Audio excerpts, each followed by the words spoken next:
So this is an 1818 edition of the Federalist that was owned by John Adams. It's any book lover's dream. 7 miles of stacked shelving, housing close to 250,000 books and manuscripts. But these aren't just any books. We have a very wide selection of rare materials. It's a very interesting and diverse collection. This is Special Collections at the Boston Public Library. There are a very small number of public libraries in the United States that are also research libraries that also build and hold collections like these. Would you handle it by the repairs? BPL Preservation Manager Jessica Bitely says there is something, well, special about finding these special collections at a place as familiar as the local public library. Not like you have to go into an institution that you've never been to before or that you're not comfortable with. Everybody knows the public library. After a 2-year renovation, the Boston Public Library recently unveiled its updated Special Collections section. This $15.7 million project created a new home for these precious materials. If we believe that there is value in understanding the history of our city, our state, our region, the nation, the world, that's why conservation is important. Library patrons can examine these materials. Curator Jay Michella says they can request and view rare books, manuscripts, and other items here in the Special Collections reading room. The work that goes on here is so that people can come in through the front door and use these books with very, very minimal barriers to entry.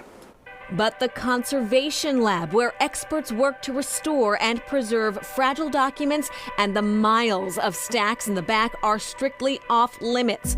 All items in these stacks are meticulously organized and monitored to preserve their integrity. This institution has been collecting these books since the 1840s. Some of our collections predate modern library science. There's a lot of new technology in here so that we can treat this space like a very modern, sort of a warehouse for collections.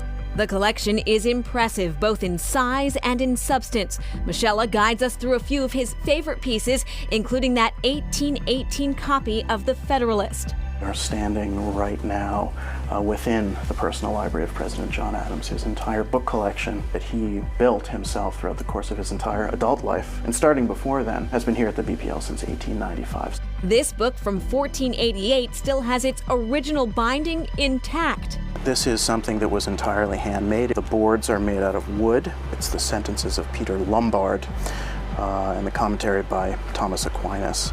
The BPL has a nationally and internationally significant collection of very, very early printed books. Books printed between 1454 and 1500. Beyond books, the Boston Public Library has an extensive collection of manuscripts. We've got about 2,300 to 2,400 linear feet of manuscripts in here.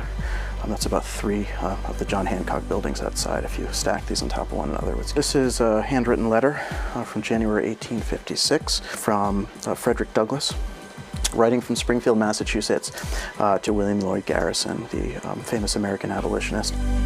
While these works, plus many more, are stored behind closed doors, they are carefully preserved in a way that will make them available for generations to come.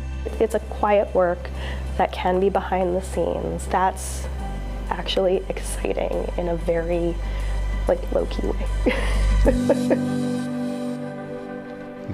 And the completion of the Special Collections section at the library was a huge win for the library. In 2015, the library learned that the collection was missing artwork valued at $600,000. Right, including a Rembrandt sketch and more. So since then, the library has done an item-by-item inventory of the 24 million items in the collection. That is Chronicle for tonight. Thanks so much for joining us, everyone. I'm Anthony Everett. And I'm Shana Seymour. We'll see you tomorrow night. Good night.